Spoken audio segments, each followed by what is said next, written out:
Night two of the Republican convention and a few takeaways. Big night for Paul Ryan, his biggest political speech of his life.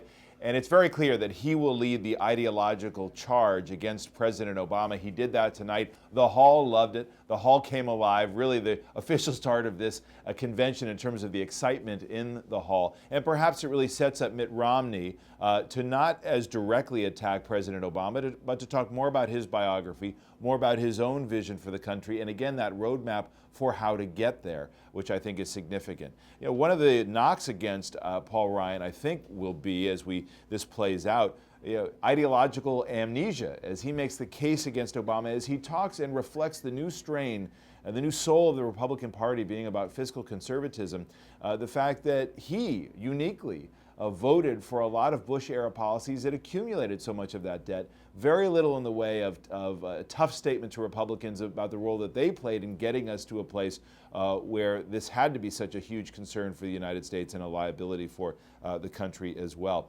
Finally, from Condoleezza Rice tonight, an impassioned speech, one that the Romney campaign hoped would reach independent voters, people who really like her across the ideological spectrum.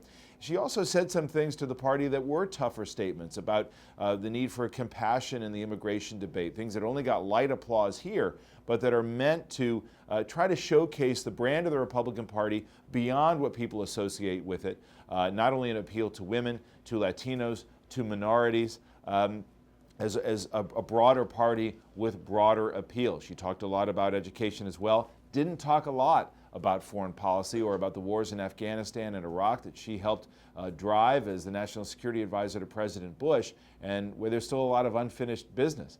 This was still a convention night, and a presidential race on the Republican side that revolves around a jobs crisis and the fiscal issue. And I think this crucial question they want to keep asking, which is, if you don't like what's happened over the past 4 years, what do you think will change under President Obama to make things different, which is the argument they'll make for why they should be voted into office.